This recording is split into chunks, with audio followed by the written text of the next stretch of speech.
Get injected with enough meat in Maine to knock yourself out. They can inject that into my veins because that is just pork beautiful. In New Orleans, these po' boys are rich on something. Meat, and more meat. You can never have too much meat in a po' boy. Stacked, sliced, or stuffed, we are getting to the meat of the matter. Just heaven. It's like, This is a lot of meat. We are about the meatballs. This is an intense situation going on here. A lot of meat. I mean, look at the meat. It's so much meat. This roundup of food paradise is filled with meaty madness. Seafood is great for fresh and fast, but serious northeastern meat cravings demand low and slow. And in Portland, Maine, they're smoking it their way. Barbecue's not just in the South. People are doing it right up north. Yeah, this is Maine, man. This is Yankee barbecue. At Salvage Barbecue, they get creative with what goes in, on, and under their meat. Chef Jay Villani even MacGyvered his old smokers. they're old propane tanks, believe it or not. Yeah, it's the barbecue ingenuity. What really turns me on about barbecue, it's the connectivity that people have to it. Barbecue's supposed to be festive. It's supposed to be a good time. Grab some friends and share the carnivorous combo of beef brisket, pork ribs, pork shoulder, and chili that they call the meat coma. The meat coma seemed appropriate. After you eat, let the tryptophan kick in. We have a couch out in the lounge over there. Using an internal marinade, Jay tames the salvage beasts by injecting them full of testosterone. We do injections with all our meats just to enhance flavor. We let them sit and marinate overnight. We rub them up, and then we bring them right to the smoker. Each meat gets its own mix, starting with the pork. He begins the swine brine with a bit of veg, and then Just some more aromatics, herbs, now some dry chilies, some anchos, some pasillas, a little miso paste, a little bit of umami to it. And last but not least, these are our pork bones from smoked pork butts. Nothing goes to waste here at Salvage Barbecue. Jay finishes with sweet cherry and pure H2O. Some good old state of Maine water, and then we'll just let this sit and it'll simmer overnight. With the pork-friendly flavors all blended, he's ready to stick it to a bone-in Boston butt. It's got everything going on it that you want out of the pig. It's got fatty, it's got marble, it's got texture. The injection marinates the meat from the inside out. We're trying to enhance the meat. We're not trying to overpower. Don't. Brisket's got next. I like something that's finished on corn, get a little marble, get a little fat, get a little flavor. That's my kind of cow. He beefs up the brisket using a house-made veal stock. Then he rubs it with a secret spice blend. You gotta pay attention to the fat cap. It's what really seals in the juices. If you pay attention to it, you'll be rewarded at the end. Next, meat number 3, pork ribs get coated in mustard. Liberally apply your mustard. It's gonna add a tang to the meat. A little stickum for the rub, and that also helps with the bark. Let's see what those smokers can do. This is a reverse flow smoker. The heat roils under a baffle plate, so I get the heat, but then we also get the draft of the smoke going through the flue. All in the name of amazing meat. While the other coma components get smoked, Jay makes chili. We're gonna sweat our vegetables, our aromatics, chili peppers. Let's get a little brown on our meat. Brisket and pork. He adds chili paste, tomato sauce, and a Worcestershire vinegar blend. Then salt, sugar, and secrets. And then at the end, we throw in some dark local stout beer. But what about the great chili question? To bean or not to bean? It's a meat-based chili, and we'll just leave it at that. That stews overnight. Next day, Jay runs to the smokers like a kid to the tree on Christmas. Salvage Barbecue smoked pork butt. To me, it looks pretty banging. Nice bark, nice fat content. Looks nice and juicy. I can't wait to dig into it. After chopping the pork, he slices the brisket. The spring to it, the moisture of the meat, the smoke ring. This is exactly where this piece of meat needs to be. Now it needs to be on a tray and belly bound. We're talking 1/3 pound of brisket, 1/3 of a rack of ribs, 1/3 pound of pork, hot meaty chili, and a selection of sidekicks. Here's our famous meat coma. Hope you have time for a nap. I've been waiting for this all day. All I could think about was coming to Salvage and eating brisket. It is so tender and juicy. It's very juicy. It doesn't even need sauce. It's like a sweeter chili. Yeah. And the spice is just enough that you still get that chili flavor. It does not get any meatier than this chili.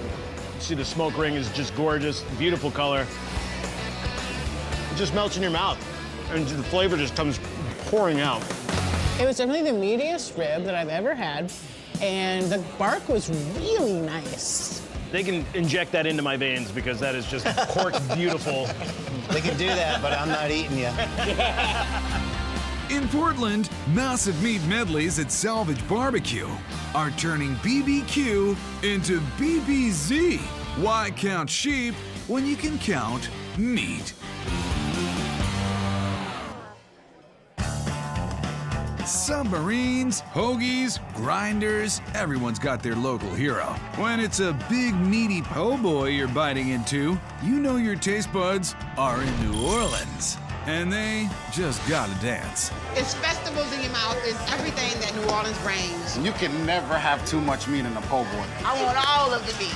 Meat, and more meat. Okay? I'm a meatitarian. At Krabby Jack's, the po' boys are so stuffed full of meat, you need to grab them with both claws. It is meaty madness. They're overflowing. You can't get enough meat in it. Chef Jacques is taking Nola's passion for protein and bringing it down home. It's your grandmother's cooking on a good night. It's just love. Feel the love in the pork beef gravy combo of the Fleur de Brie. It's a play on the fleur-de-lis, which is a symbol of New Orleans. When I first had New Orleans cooking, it was just love at first bite. It was totally different. It blew my mind. Jock hits a cut and cooked ham with brown sugar. I'm adding an extra sweetness to the ham, a little more intensity. As it bakes in the oven, it'll form a nice glaze like glass. Then he mixes brown sugar with cola, heating it into a thick syrup to add another layer of glaze. You need something to dissolve the sugar in, and it also adds a little flavor. While his pork caramelizes in the oven, Chef readies his roast beef. We started off by punching holes. This is where all our garlic will go. Kind of feel like a horror movie. He stuffs all the cinematic stab wounds with garlic, then a dry rub takes the flavor even farther. We use a Creole seasoning. I like to do this the night before and let it rest so that all the seasoning gets into the meat. When it's ready to cook, Jock covers the beef in olive oil and Worcestershire sauce. It flavors the meat. This will also help steam and keep the roast at a nice temperature. After a roast and a rest, the meat is warmed up with a gravy made from duck fat and debris. The beef drippings that put the debris in Fleur de Brie. All those scraps, all those extras of the meat, that's where all the flavor comes in. The ham gets heated in stock and butter right beside its beef FF, and then just like the good times, they're ready to roll. This is the French bread that we make our po' boy sandwich with. It's only made in New Orleans. A swipe of mayo, and then bring on the debris-soaked beef. The next thing we want to put in is that nice cola baked ham. Next, what they call dressing the sandwich. Crispy lettuce, juicy tomatoes, and snappy pickles. Fleur de Brie po' boy, meaty madness, New Orleans style. It's even dressed to impress. Would you just look at that? This is a delicious hot mess.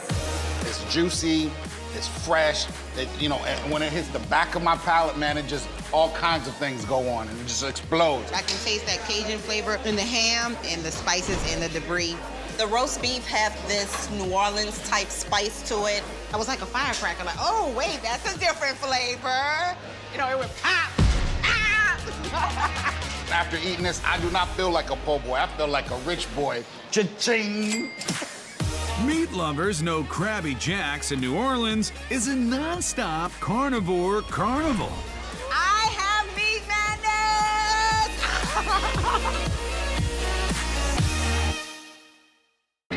Milwaukee, stuffing a burger with cheese and bacon ain't enough. Pile on the pork and prime rib, please.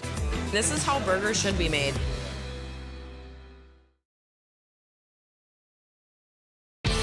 Our descent into meaty madness continues in Milwaukee. Those hometown heroes, cheese and beer, have found a perfect partner. The beefy burgers at the family-owned Crafty Cow. Crafty Cow is a place that's cozy and warm, that you just want to sit at the bar for hours and talk to your friends because you really feel like you're at home. It's certainly been Simone's home since Chef Devin Eichler sailed into her life. He's quiet, but he's got skills. Devin's a great cook. It's one of the things we really bonded over when we first started dating, and now here we are, almost 3 years later, married, so something stuck. Yeah. They've made their mark by bringing a meaty Minnesota mainstay to Milwaukee, the Juicy Lucy. The Juicy Lucy is actually a hamburger that's been stuffed with cheese. But the most special Lucy is a meaty monster 65 million years in the making, the Meatosaurus Rex. We wanted a burger that when it came out of the kitchen, everyone stopped and looked at it and immediately wanted to know what it was. It's a glimpse of lunch in Minneapolis. I lived there for a couple years and I loved them, and when I moved back home, I needed them. Devin's version features top shelf talent. The best beef you can get. We're gonna add our spice blend, which is black pepper, onion powder, garlic powder, and some eggs to hold everything together. He rolls up a 6-ounce baby Rex, splits it in half, then lays in plenty of white cheddar and bacon before sealing it up good and tight. Want to make sure that nothing comes out of that burger. Keep it all inside and real juicy. He's trying to avoid a Veloso rupture. That sizzling, that's Crafty Cow music right there. While the burger cooks on the outside, the cheese inside will transform into molten magic. And Devin prepares to trick it out even more with sliced prime rib, pulled pork, more bacon, and a fried egg. Once that yolk spills all over the burger, it makes your Juicy Lucy even juicier. Star attraction in place, followed by that quartet of supporting players and a duet of homemade sauces. Our house-made barbecue is gonna be a little tangier, a little sweeter, and then our white barbecue is gonna be a little creamier and a little richer. Hey, you hear something? The Meatosaurus Rex, it's coming. Roar! Look at all the different meats, the cheese, the egg. A dinosaur couldn't eat all this, but I'm going to. You can definitely taste the prime rib in there. It's amazing. This is how burgers should be made. The bacon is really the star, and then you taste the pulled pork with the salty goodness of the egg at the end is pure perfection. Meatosaurus Rex. For the cheese-loving Wisconsinite nursing a meat tooth, here's some Southern barbecue loaded curds. I love cheese curds. I lust for barbecue. So I combined everything I love all into one. Local curds, fresh and squeaky, are coated in a house-made beer batter. The sweet, malty flavor really balances out the richness of the cheese. Just a few minutes in the fryer, and Devin has a pot of Milwaukee Gold. Curds. He's just getting started with the dairy. House-made cheddar sauce forms a creamy combo with a pair of shredded cheeses. Pasta causes a stir, and a trio of meats makes some noise. Brisket, pulled pork, and last but not least, bacon. Curds meet the way creamy mac, the 3-meat mashup, and a southern topping of green tomatoes and pimentos. Devin's duo of sauces makes a return appearance, and I don't even know what to call it. This is a Milwaukee side salad. It's Milwaukee meaty madness. This is amazing. I don't know if I've ever had mac and cheese with cheese curds, but that's good. It's like the perfect amount of cheese with sauce and meat, the white barbecue, and then the original barbecue, so it's kind of sweet and tangy. Oh, that's good. I really can taste the barbecue and the cheese. What's there not to love? The brisket, the bacon, and the pulled pork is so juicy. The mac and cheese is great. It's nice and cheesy. It's the perfect combination. Beer made Milwaukee famous. Cheese made it rich. And now, thanks to one Crafty Cow, meat is driving it mad. Meaty madness! The mighty Italian meats are stacked a mile high at this epic sandwich spot in Denver. And you're talking about a really thick sandwich full of meat.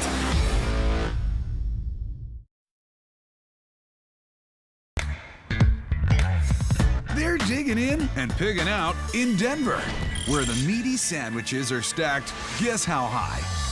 Yup, 1 mile. There is no such thing as too much meat. That's the motto at Zepp's Epic Sandwiches. Owners Richard Eisenberg and Michael Brenner created a space to match the town's energy.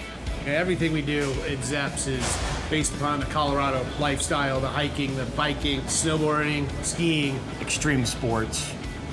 And so we wanted extreme sandwiches. And they've got them, starting with a meaty Roman holiday, the Epic Italian. We are stacking the meats high. We're slicing them daily. The frame for this masterpiece is a locally baked baguette. We like to toast the outside of the bread to give it a little bit of texture. If you don't have good bread, you're not gonna have a good sandwich. Now that it's toasted and perfect, it's time to load on the meats. Which themselves are part of this warming trend. Start with our ham, get that going. Next we'll go with our capicola ham, delicious spiced Italian ham. And it wouldn't be what it is without this paisano. Salami is always classic in an Italian. Pepperoni hits the grill and Michael seasons to taste. Doctor it up with a little salt and pepper for a little added flavor. The meat takes cover under some debris. Mozzarella cheese that we slice fresh every day. It's a nice Italian cheese to go with the Italian sandwich. Once that stack's warmed through, Michael veggies out over the bread. Fresh arugula gives it a nice peppery flavor. Some house-made vinaigrette brings the zest factor. Freshly sliced tomatoes, spicy cherry peppers. You gotta have a little kick in your sandwich. Kalamata olives add a touch of salt without all that, you know, salt. Fresh red onion. These are great to give a sandwich a little bit more crunch. And now, star of the sandwich, the Italians that are all nicely coated with their mozzarella cheese. And he drops the top on this Denver delight. We just like to close it up, see if we can sneak all that deliciousness in there. Welcome to the meat packing district. The Epic Italian, only at Zepp's Epic Sandwiches. Love and combo all those different meat. A little salty, a little smoky. I feel like red onions are essential. Dressing, solid. The best part of a good sandwich is being able to have every ingredient in every bite. Peppers that are in there add a little bit of spice. And you're talking about a really thick sandwich full of meat, perfect bread. Everything you want. It's warm, juicy, flavorful. That's Zepp's with a Z, Epic with a Q, and sandwiches with a Zepp's Epic!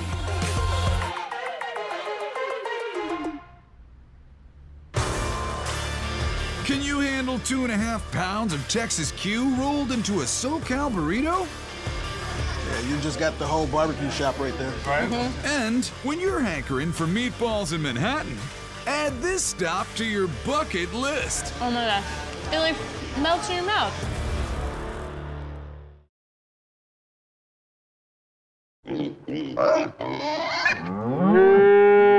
Juicy barbecue brisket, spicy smoked sausage, succulent pulled pork. There's a whole herd of Texas flavors stampeding through LA's Huntington Park. And the roundup is meeting at Ray's Texas Barbecue. I know what it takes to make good barbecue. I'm from Texas. You can't be representing Texas in their barbecue if it's not good. Renee, aka Ray, got bit by the Texas barbecue bug on his first trip to the Lone Star State. When I took that first bite out of that brisket, it was heavenly. When somebody walks into my door, I want them to feel that same feeling and that same happiness feeling and that same just wow factor that I felt when I went to Austin the first time. Everything's bigger and better at Ray's Texas Barbecue. Check out the massive meaty masterpiece known as the Meat Man Burrito. It's a full Texas platter, all wrapped up in a 14-inch flour tortilla weighing 2.5 pounds total weight. That platter runneth over with 3 different kinds of barbecued meat. First, a big boneless pork butt. Ray uses only top-notch Duroc pork. What are we gonna marinate it with? Nothing, we're just gonna add rub. Ray's rub is a 50-50 blend of kosher salt and very coarse pepper. All this beautiful salt and pepper that you see here on top, it's gonna create a coarse layer, kind of like a bark of a tree. That's where all the concentrated flavor is gonna be. He puts that porker in the smoker for a 6-hour sit and spell. Next, the brisket is fixing to join in. You need a high-quality USDA prime Angus brisket. It just means more marbling. The more fat, the better. Ray gets the whole thing trimmed into shape. A sprinkling of his spicy secret elixir helps the salt and pepper stick. Because you want that rub to stay, pat it down. Smoking is a Texas 2-step process. 6 hours of pure naked smoke absorption, followed by another 6 all wrapped up for maximum juiciness. And the third meat, amigo? We have a combination of chorizo, which is from the southern part of Texas, and then you have your Central Texas jalapeno cheddar 2-in-1. It's pretty badass. The sausages plump up in the smoker, while Ray's wife Annabelle makes the traditional Texas barbecue sidekick, macaroni and cheese. With the meats all smoked, Ray's ready to wrap a whole Texas-sized barbecue into one big meaty burrito. This takes a 2-man operation. Mac and cheese with beans on top form the base. She handles all the sides, I handle all the meats. Duroc pulled pork, chorizo sausage with jalapeno and cheddar, prime Angus brisket, stuff it all in there, and hand it off for the final cut. Ray's Meat Man Burrito, Meaty Madness, just got a little more insane. We got 3 kinds of world-class barbecue here wrapped up into one burrito. Best thing I've had outside of Texas. I'd say the burrito weighs a good 2 pounds. 2.5. 2.5 easy. Yeah, you just got the whole barbecue shop right there. Right. Trademark of good barbecue is you gotta have tender meat. You gotta have meat that's well done but still juicy and succulent. It's gotta have a good bark on it. It's gotta be smoky. It's amazing. The best pork I've ever had. Whoever thought of it is genius, because this just goes great together.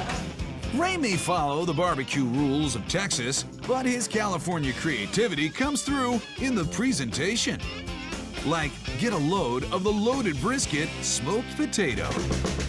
The potato itself smolders in the smoker's red oaky embers. This is California red oak.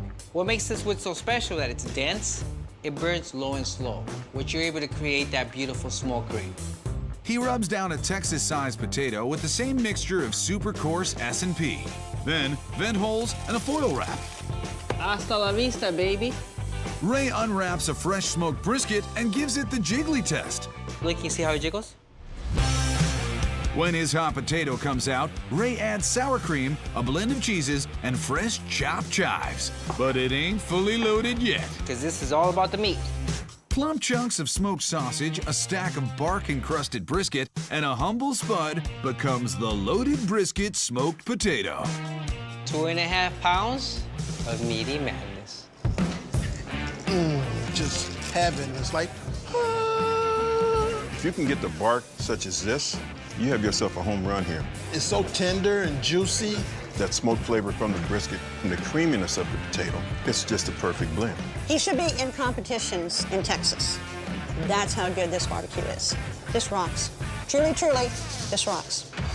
In all the important food groups, you have meat, then you have just a little bit more meat, and you have a hint of vegetables, and then you're gonna bring in the potato. Absolutely outstanding.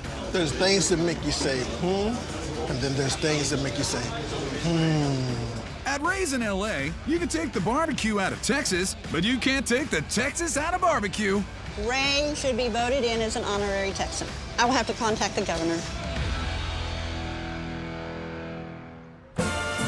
Cosmo carnivores in meat-loving Manhattan have a craving that never sleeps. Luckily, there's a place that spends every day having a ball. Meatball-centric, meatball-heavy. It's huge, it's delicious. Euphoria, I would say. The spot that speaks their language? The Meatball Shop. Meatballs are a coming together of ingredients that people looked over on the first pass, but they come together and they make something so much better. We're very proud of our meatballs, but we're not trying to replace our grandma. That look back brings us to big things, like the Meta Meat-tacular Bucket of Balls. Every culture has a meatball. They're like the underdog of the food world. They're like the Rudy. You want to cheer for them, you want to root for them. Meatball, meatball, meatball. Everybody has a story about a meatball, too. The story begins with the marinara sauce, starting with the onions and garlic. This is classic tomato sauce. Definitely our #1 seller by a lot. All right, I'm gonna add some salt just to get those onions sweating. This is what brings everybody into the kitchen. You just do this and then you smell like you're a good cook, at least. Tomato paste provides richness and thickness. I'm gonna throw the oregano in. And then he brings it all back home. We use San Marzano tomatoes, the real deal from Italy. I just basically go in and break up each tomato, but I want to leave it like nice and chunky and let the real tomato flavors build and shine. It's like bright and acidic, but has a sweetness from letting it cook and caramelize for a little while. While that goes on simmer vacation, Daniel balls out. We're gonna make some of our classic meatballs. These are the balls that we built this restaurant around. We have beef and pork blend here. The pork lends a little extra fat, which means a lot of extra flavor. We got our ricotta here. Ricotta means recooked. It's a byproduct of the Parmesan cheese making process. It's light, fluffy, but very mild in flavor. A touch of chili flakes, salt, and fennel seed rounds them out. Breadcrumbs. Bread is kind of the secret to a good meatball. Egg holds it all together. Herbs freshen it up, then our chef gets a little handsy. Don't be afraid of your food. Play with it. Enjoy it. Everyone has a theory on what's the proper meatball size. Daniel's are a happy medium. You know, it cooks kind of on the faster side, but it's still meaty enough and big enough that it holds on to the moisture. Into the oven for some big town browning, then cross get a bucket off the bucket list. We do 25 balls in a bucket. Is your name Ellen? Cause that's degenerous. And the sauce? Made with love. Look at that avalanche of sauce just oozing on there. Cheese time. This is grana padano. Has a little bit of nuttiness. On top of Manhattan, all covered with cheese. A bowl of meatballs is good, a bucket is better.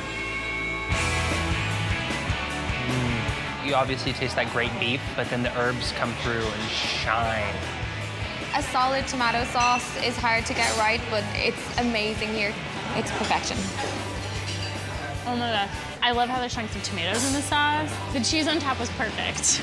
It like melts in your mouth. Very authentic and very homemade. The multiplex is filled with super guys and gals, but this one might save us all. The Meatball Hero. The Meatball Hero is what this place was built on. The roll is key in keeping it together. We use bread baked locally from a place called Il Forno up in the Bronx. That uptown loaf lifts this sandwich to new heights. It's got a nice, airy crumb with lots of nooks and crannies. The whole secret to a great Meatball Hero is it's got to have enough sauce. I don't mess with it. I just pour it on and let it sink in. We take our meatballs, put them on the bottom bun.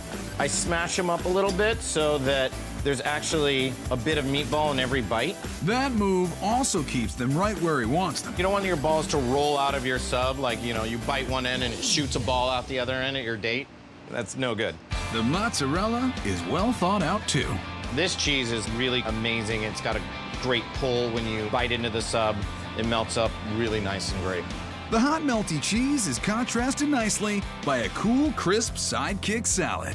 Hunger is no match for this Meatball Hero. The meatballs are amazing. They have just the right amount of sauce, the melty cheese on top. We are about the meatballs. There's a great amount of mozzarella. It's not too much, it's not too little. Their bread is really good. It's got like a great crunch to it. Toasty on the outside, but chewy on the inside. It's a hero for a reason. I'm saved. I thoroughly love this sandwich. From borough to borough, the Meatball Shop is where meat lovers stop. Oh, that meatball was everything I needed today. Why settle for a wrap when you can get a whole spit full of tender beef tableside in New York City? When I saw the spit going around of the meat, it was pretty much game over.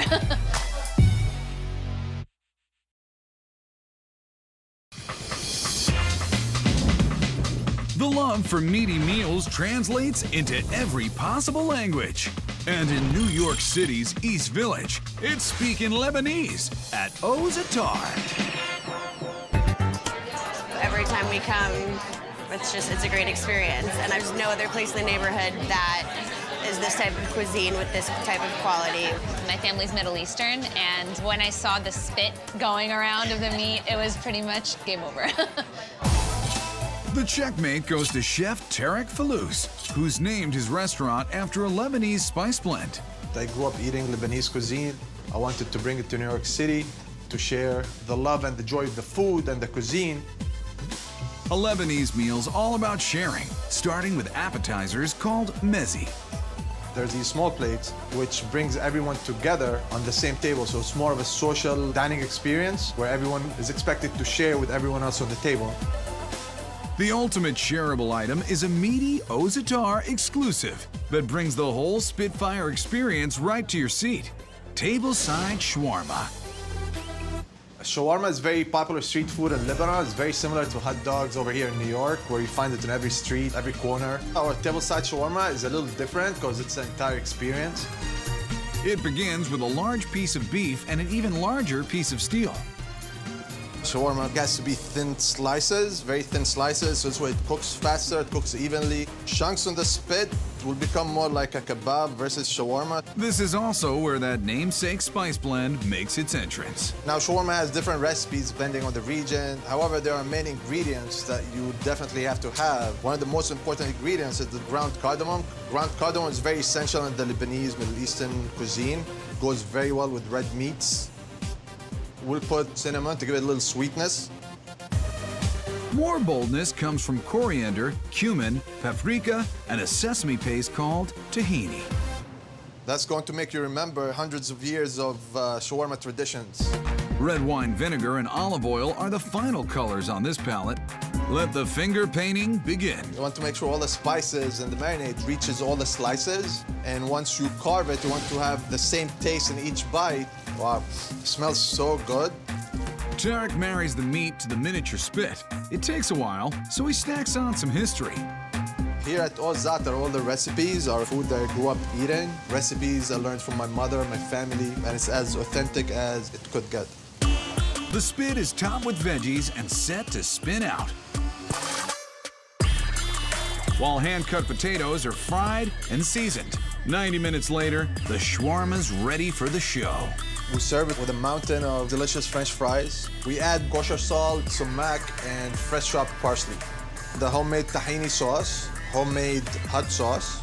There's also house-made garlic sauce and a traditional garnish of onions and spices called a badoo.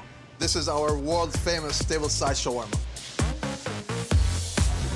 This is an intense situation going on here. There's a roasting tomato and onions spinning about a foot from my face. This is really cool. This is a gift. Are you kidding? It's amazing. This is a lot of meat. It's super delicious, and there's a spice on it that almost seems very unique to this shawarma. The punch of cinnamon with the cumin is absurdly delicious. Oh my God. It's so savory. It's so tender and juicy when you bite into it, and the parsley and onions, it brings out all the flavors of the meat. It's just so perfect. There's definitely some pizzazz to these fries. I love the seasoning on it. I think it's an awesome opportunity to be exposed to this cuisine that is so prevalent in so many cultures, and then obviously the wow factor. When in New York, come carve yourself a slice of meaty madness. Broadway's got nothing on this place. This is unlike anything I've ever seen before. Dinner and show, all of it, all in one. Yes.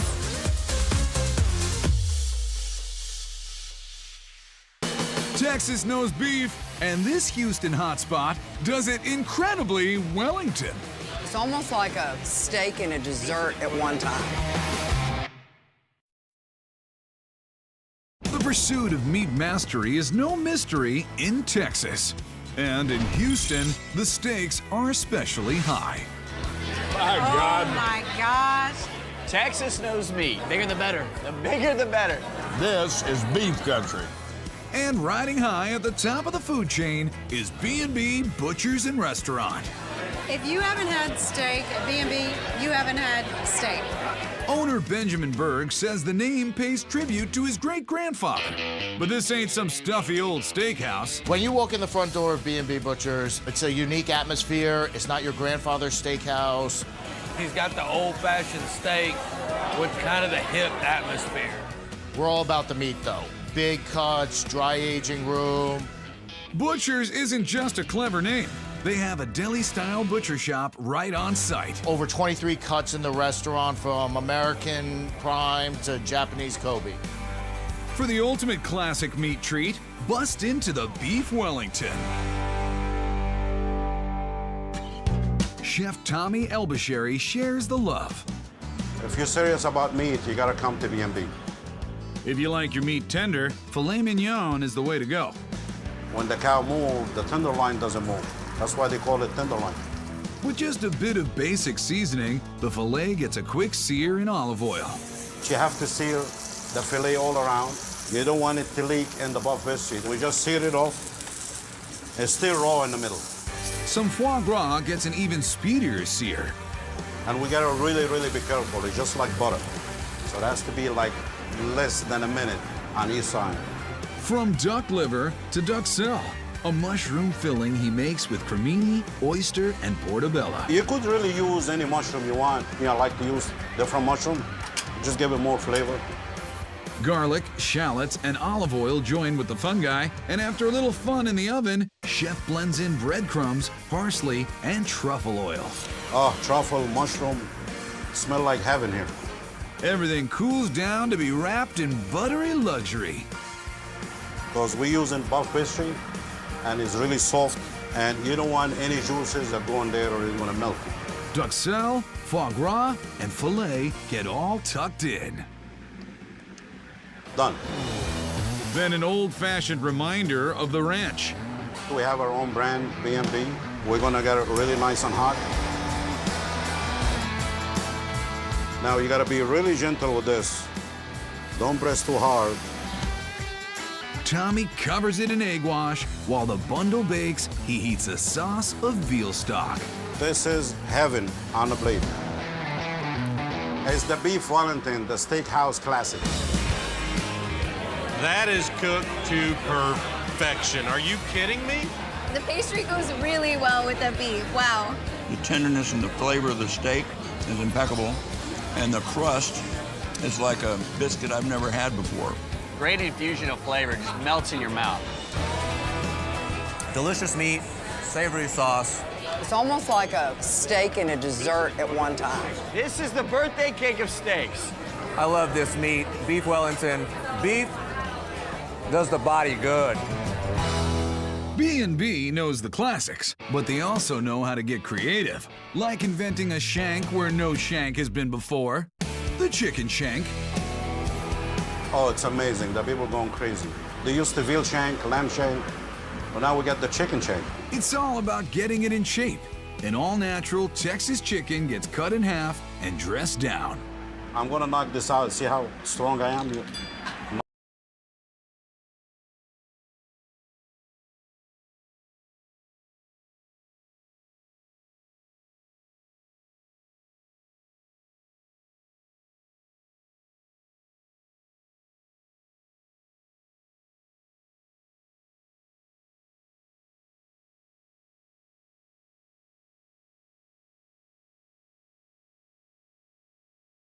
Oil, onions, lemons, and stock in a skillet. The chicken's ready to get cooking. The chabellini onion. It enhances the flavor. Once it's caramelized with the lemon flavor, and the chicken is like amazing. The chicken comes out of the oven a golden tender tower, enhanced with onions and lemons. You're gonna make it look more sexy. Tommy tops it off with a buttery parsley sauce. Here you go, the chicken shank from B&B Butchers and Restaurant. A chicken dish at a steak restaurant has to be amazing, like the best thing you've ever tasted. This is a tower of deliciousness. I love the juiciness, I love the sauce on top, and I really love the presentation of the chicken. Yeah, it's very citrusy. It's got a good kick to it, savory and juicy. It's the best chicken I've had. Heavenly? It is better than heavenly. Simple. Even on the great steak landscape of Texas, B&B stands out as a butcher shop, a restaurant, and a center for meat fulfillment. I'm having a moment. After chowing down on all this meaty madness, it may be time for a salad. Nah. Woo! Now we're cooking with fire. Here's the story of a donut burger, bringing up sweet and savory. It's all my childhood dreams on one plate. This is extreme brunch in the best way. It's the story of a Bloody Mary with more options than a new car. Eat, drink, and be merry. Bloody Mary. Ooh, absolutely delicious. When breakfast married lunch, there was much more than a hunch. It's amazing how popular brunch is. It's a naughty way to have macaroni and cheese for breakfast and get away with it. Whoa. It's like everything I've ever wanted in a man, but on a plate. We love brunch. Calories don't count on Sundays. Calories don't count on Sundays. In food paradise, that's the way we all became the Brunch Bunch. The tide has turned in the coastal Cali enclave of Newport Beach, where brunch is looking new and humorously improved at Bosscat Kitchen and Libations. This is extreme brunch in the best way. The food they have is just so unique and out there. Hands down, say the best brunch I've been to. When we opened Bosscat, I told them I wanted a loud brunch, I want it to be a big party, and to have fun food. We just wanted to have fun. We were talking about what different items we've come up with, and Chef Peter, he's a little crazy, but he is very smart in this department. He knows fun food. That's Chef Peter Petro, whose outrageous brunch fare has been making serious waves. This is where you're gonna have that cheat day when calories don't count on Sundays. Calories don't count on Sundays. That's right. That's right. Good thing, because there are quite a few in the donut burger. It's absolutely insane. You can't find this anywhere else. I love the donut burger, just everything about it. It's all my childhood dreams on one plate. You could just squish it right up, and there's the whole thing, and then once you know it, you breathe, and then it's gone, and it disappears. Peter's brunchtime magic act begins with bacon.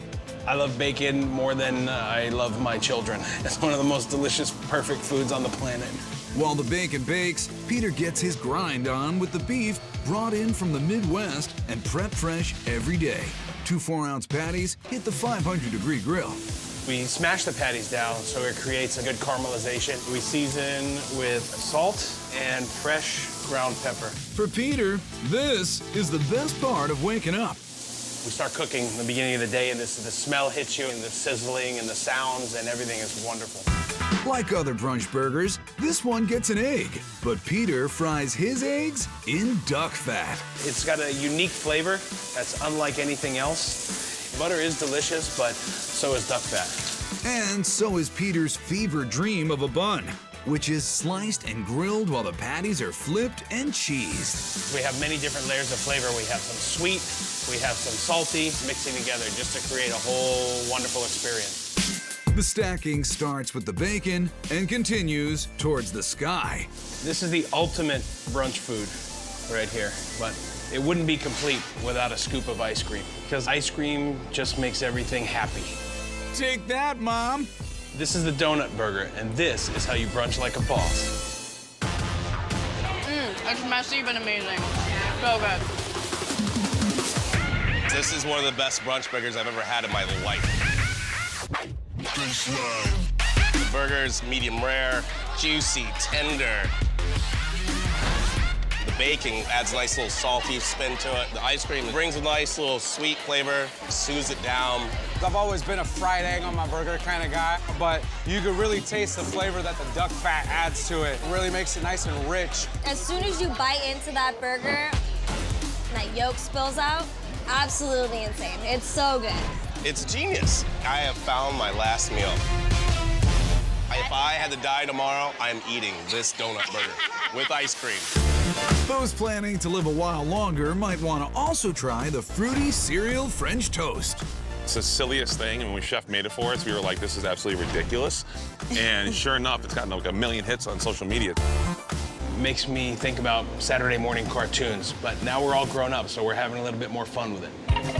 The fun begins here with fresh baked brioche that Peter soaks in a cinnamon sugar egg wash.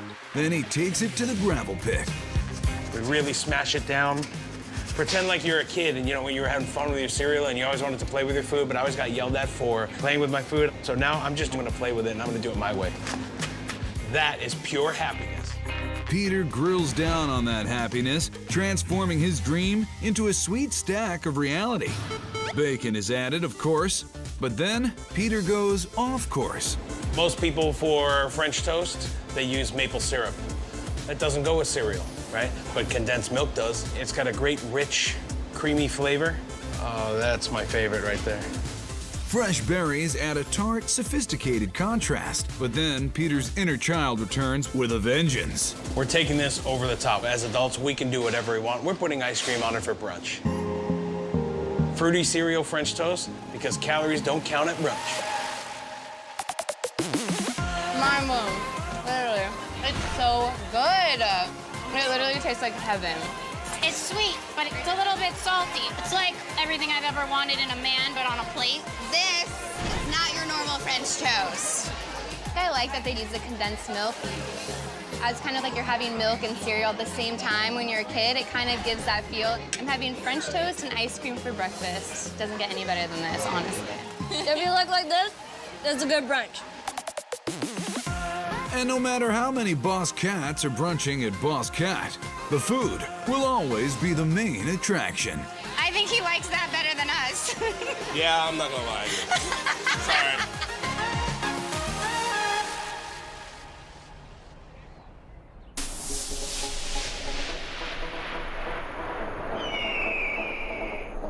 In Arizona, it sometimes feels like you're brunching on the surface of the sun. Luckily, in Chandler, southeast of Phoenix, there's a place that's cooler than cool.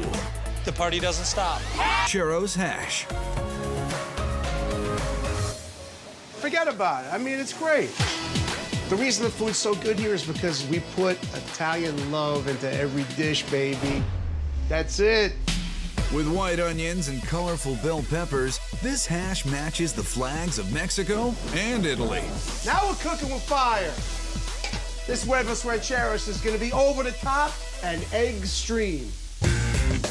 Diced potatoes hefted up along with a bit of black beans. Now that that's all hashed out, Gino gets sauspicious. Ordinary. Exquisite. Exceptional. Absolutely delicious. In the desert, you gotta stay extra hydrated. And at brunch, that means Bloody Marys. Build your own with the Bloody Mary Bar. 50 different options, everything you could want in a Bloody Mary, it's here, and more. Let's go with the big 32 ounce. He chooses a bacon powder rim with celery vodka. We have 5 different vodkas that we infuse. Adrian's adding lemon juice and Worcestershire sauce to get the party started. And here comes our Bloody Mary mix. A standard stalk of celery dives in and invites all its closest friends. Got a little savory with the salami. We got a pickled tomatillo, a nice horseradish pickle. Very popular, by the way. Can't go without a boiled egg. He heats it up with jalapeno, then adds pickled okra, pickled beets, and caprese skewers. Caprese's fresh mozzarella and tomato. It's an unlimited amount. Whatever you can fit in this glass, go for it. Gino goes for bacon and jalapeno poppers. Don't ever drink on an empty stomach. That's what all the food's for.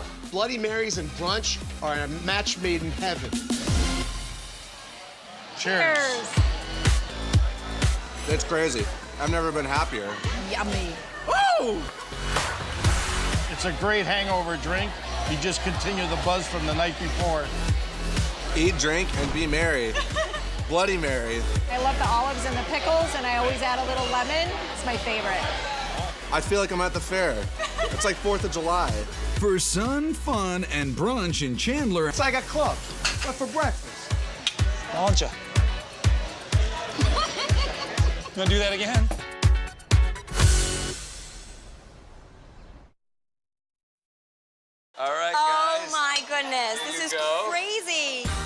When the brunch bunch feels a tingle in their sweet tooth, they pull up to Edgewater, New Jersey.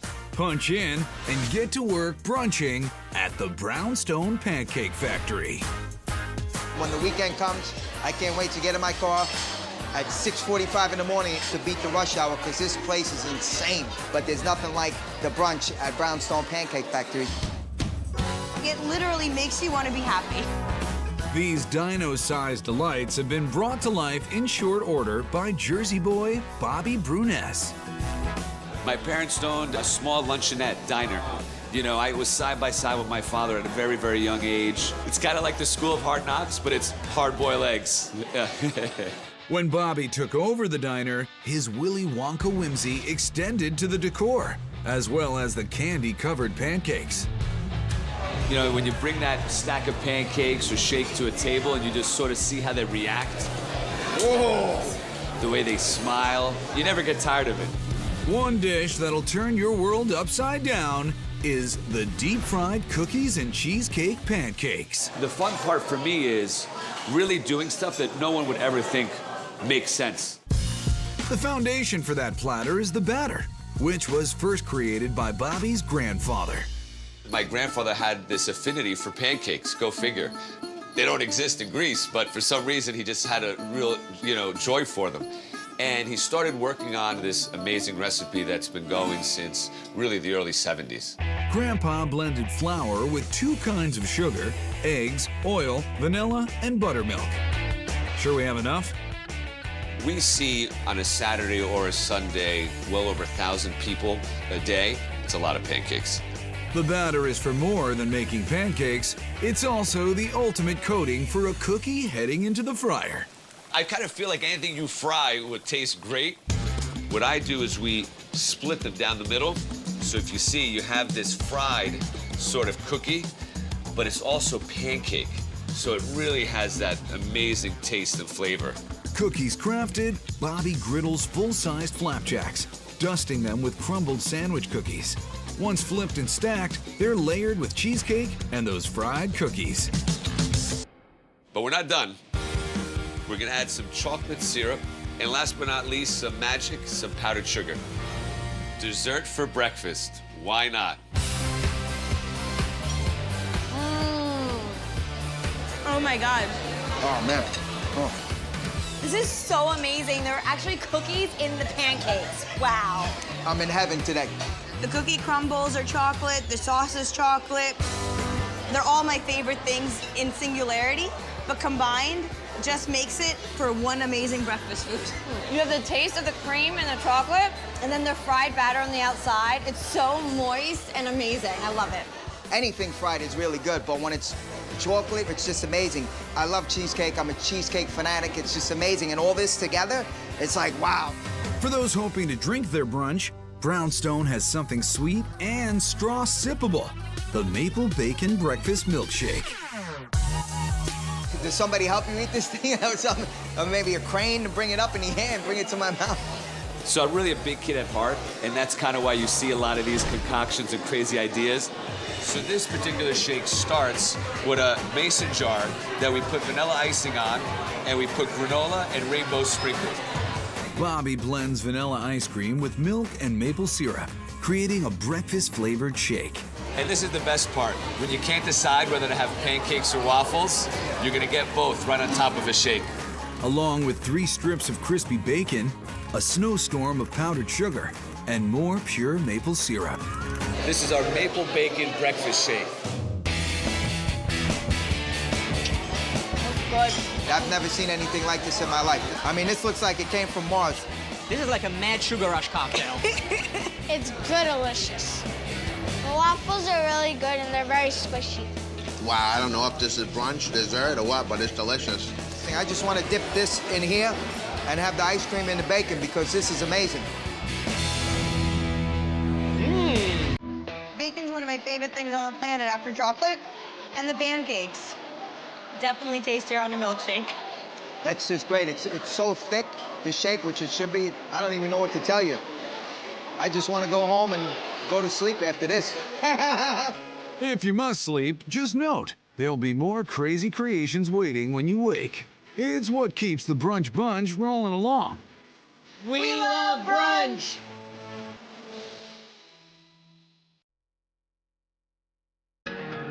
Searching for a super hearty brunch that can fit in the palm of your hand? Well, in Norfolk, Virginia, your prospects are looking good at Handsome Biscuit. You're looking at something good. Owner David Hausman, what made you want to court the brunch crowd? People were just looking for some high energy to kickstart their day, and we felt like we could make it a party. Former record store owner David is a serious jazz buff, which shows up in the jazzed up names on some of his sandwiches, like the Hella Fitzgerald of never growing up. Halfmoke's just a cool, fun place to hang out, an adult playground where you can go and do things your way, break the rules, relax, and have a lot of fun. The music, the atmosphere, the board games made me feel like I was jumping back into the 90s, and that's what I really liked, because I'm a 90s baby. But you don't have to be in Gen Y to see why it's so fly. It takes me back to when I was in kindergarten. It's a tasty tribute to 90s nostalgia as they try to take over the brunch world with the Pinky and the Brain. Pinky and Brain dish was inspired by the old Southern classic chicken and waffles. But swapping waffles for the fun of funnel cakes. So we're taking cinnamon and cocoa powder and making it into a very chocolatey, gooey flavor that we combine with the carnival funnel cake, so you're combining vanilla and chocolate at the same time. Where does the red velvet come in? Red velvet is actually just chocolate, and the red is food coloring that makes it look different. You can really start to see the red color coming in. You can just feel the batter change a little bit. That batter gets totally tubular. Then it's off to the funnel cake maker. The exact same one you would see at a carnival. But this is actually a shallow fryer because the oil is only 2 or 3 inches deep, and that gives us a perfect fry every time. He uses a special ring to keep the cake contained. Flip this baby over, and it's just gonna float and hang out for a little bit and be all done. The red velvet batter is next to take the cake, and then Andre stacks the flavors into 2 layers.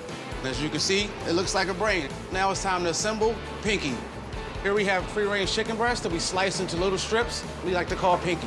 No cartoon mice were harmed in the making of this brunch. I'm gonna get this secret seasoning mix on this chicken. Buttermilk, egg, and flour round out the 4-part dredging process. That chicken gets a wicked good fry, and then it's time for Pinky to meet the brain. It's Saturday morning on a plate with colorful cereal, Pinky and the Brain, and various forms of sugar. Booyah! It's genius, it's insane, it's Halfmoke's Pinky and the Brain. It's crispy, salty, sweet. There's so much going on. This is like the perfect brunch dish ever. The fried goodness of the chicken mixes in really nicely with just the incredible sweetness of the funnel cake. Really amazing. The funnel cake is sweet, creamy, amazing. The chicken is crispy but tender. The chicken brings the crunch, which makes the brunch. Dessert brunch. There's sprinkles everywhere. I love everything sprinkly, glittery. I'm a girl, so I like it. My inner child is screaming loud. This is amazing. I feel like I'm in an amusement park. Washington, D.C., be a kid again at Halfmoke.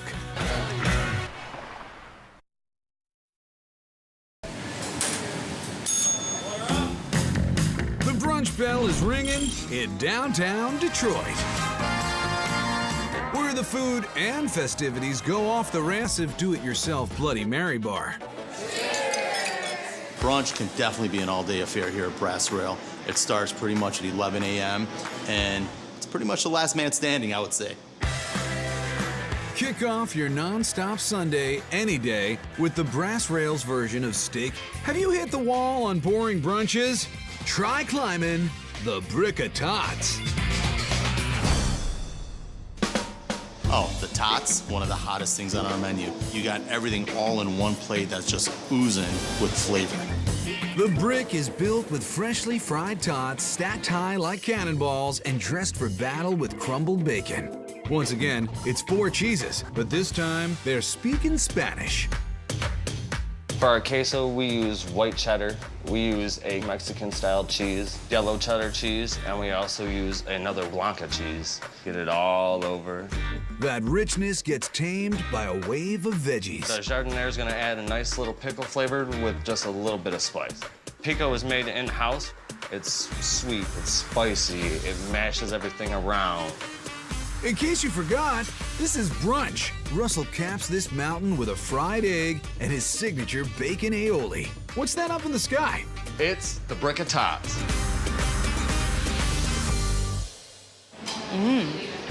This is so much better than breakfasted potatoes because there's a wonderful combination of the tomatoes, onions, and the egg. It doesn't get any better. A mountain of goodness. At the Brass Rail, like Detroit itself, brunch has been totally reinvented. So dig in. It's Brunch Rock City.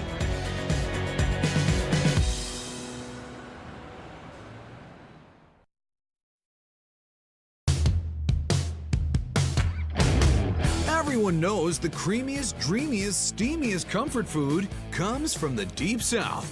And in Orlando, Florida, that goes double for Southern brunch.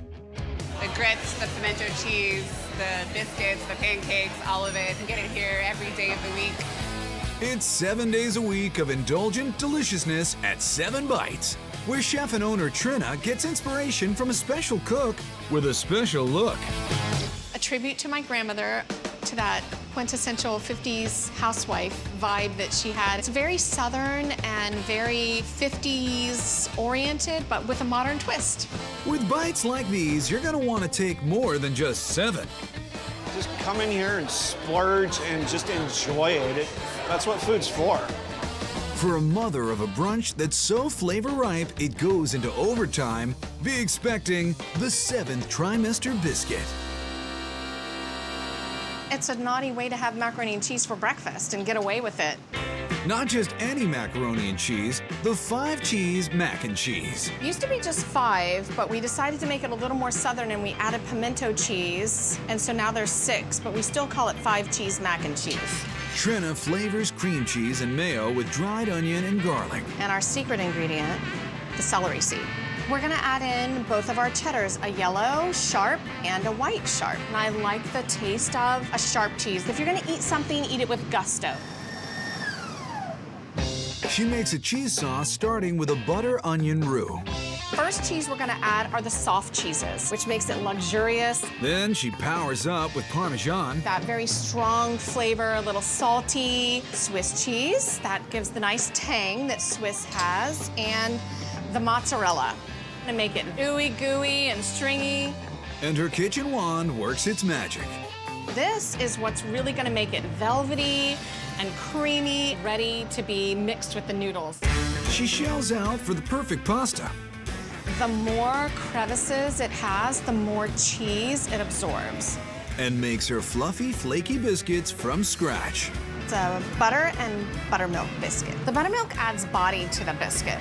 It creates a thicker, more luxurious feel. Think Grandma would be proud of these biscuits? Oh, I know she would. It's her recipe. She got up every morning and made biscuits. Trina fries an egg and adds applewood smoked bacon. I love the flavor of it because it has a little bit of a sweet undertone to it, more than just salty.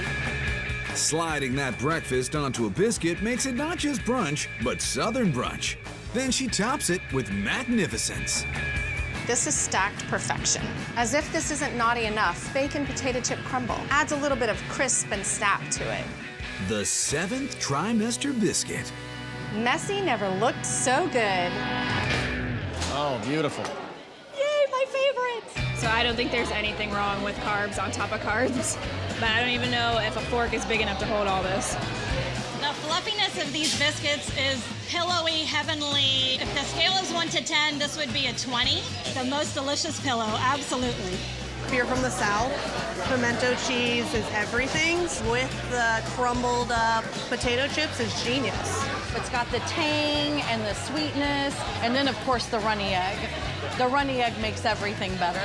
It's a grown-up mac and cheese is what it is. Every Southern dish put together in the most decadent comfort dish you can imagine. It wouldn't quite be brunch without a hangover cure, like the baked, smashed, and loaded. If you've had a few too many and you were loaded the night before, this will help. And it's just as spectacular if you haven't. This is my favorite way to have a potato. It starts with some messy fun, rubbing the potato in margarine. Why not butter? Butter doesn't have a good high heat threshold. It'll tend to caramelize or burn, and margarine doesn't do that. Then a coating of kosher salt. The salt is gonna pull the moisture out of the potato, so it's gonna sit for 24 hours with the salt on there before we bake it. And then as we're baking it, it adds a lot of flavor into the potato. After the baking comes the smashing. And while it's nice and hot, we are gonna get the pimento cheese right on it. The next thing that goes on is our 2 eggs. Big bacon pieces, sour cream crema, and fresh chopped chives. Baked, smashed, and loaded. Even better for the morning after. Crunchy and creamy and savory. It hits all of the notes. I love eggs, I love bacon, I love potatoes. Star of the show on this is the pimento cheese. Pimento cheese is definitely the bacon of all cheeses. The South's gift to breakfast. This is a perfect baked potato, and its inside is soft, the outside a little bit crunchy. The pimento tops it off. The little chives in there brighten it up. Just a great combination of flavors. Like bar food plus diner food. It just makes you feel really good and really satisfied. With its sinful southern brunches, you'll be in seventh heaven at 7 bites. Every bite is just perfection.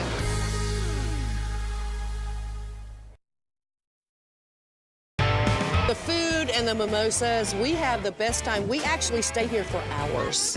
And that's just fine with owner Andrew Carmines. Everybody eats brunch on Sundays. Where else would you want to spend a Sunday than sitting here on the water enjoying fresh local seafood? Andrew's parents. It's awesome because that's what you wanted, right? That hollandaise is amazing. It is so buttery. Is this fresh? The Hilton Head Hungries all know. When it comes to brunch, it's Hudson's or bust. Brunch. Yeah, baby!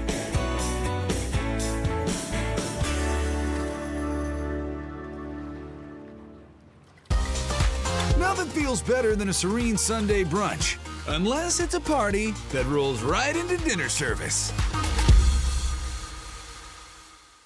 Mangia! Straight from Rome, this 6-foot pizza could fill the Colosseum. I've had delicious pizza in Italy, but the pizza here is better. Can't stop eating it. It's fantastic. Oh. Roll through the Lombardy region with this delicious rotolo. It's like a cinnamon roll, but with pizza stuff. If you can imagine that. It's just a very satisfying, perfect little thing. Take your tongue on a tour of Italy without ever leaving the States. I'm excited, it looks so good. Every bit as good as anything you get in Italy. It's delicious. It's just delicious. Sorry, Grandma, but it's so good. Mando, delicioso. Call it Cibo Paradiso, because this slice of food paradise is all about Mangia meals. Nowhere is Mangia Mania more massive than in Brooklyn, New York.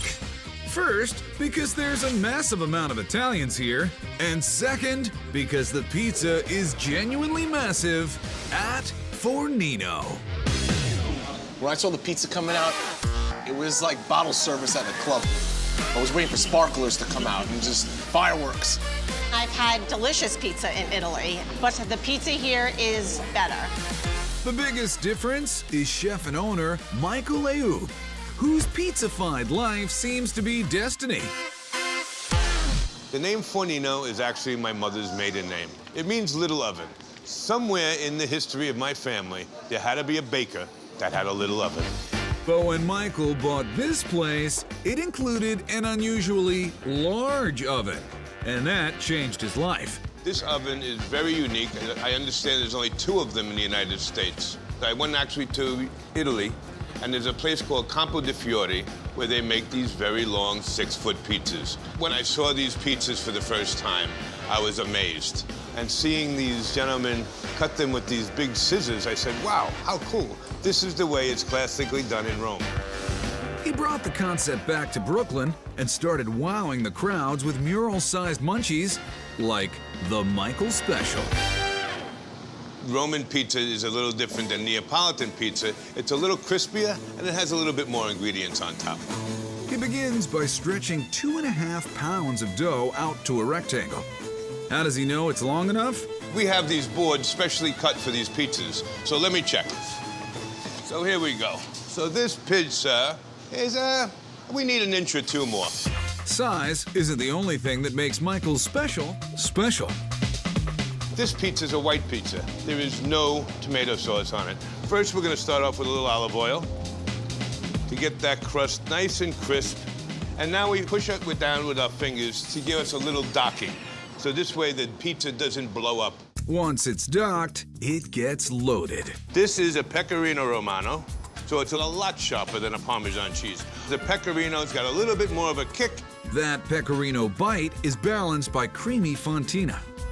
It's from the north, and it's probably the second most popular cheese in Italy. These two cheeses together, it's a great balance. The 6-foot plank of paradise slides into the oven for about 10 minutes, but Michael's just getting warmed up. He adds color with arugula and radicchio, then calls the pizzarazzi. This is the star of the show. This is the butternut squash. And it's sweetiness, it's nuttiness, it's everything you really want.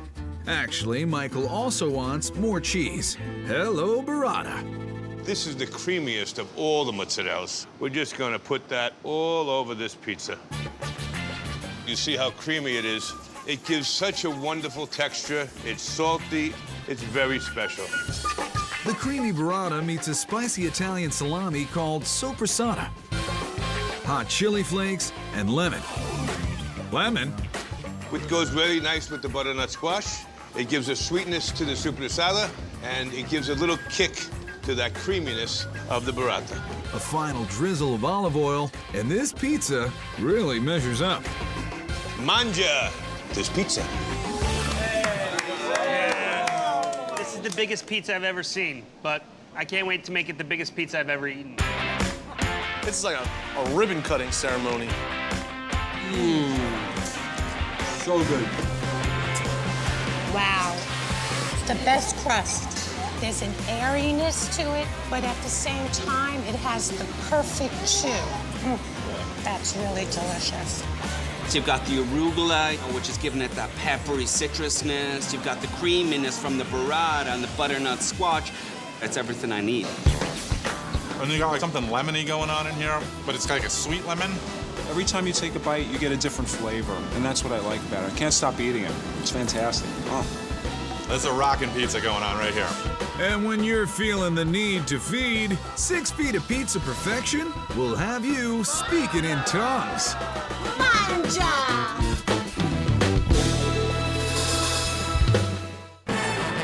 As you might expect, the city that gave us the Italian stallion, Philadelphia, also has a major passion for Mangia meals.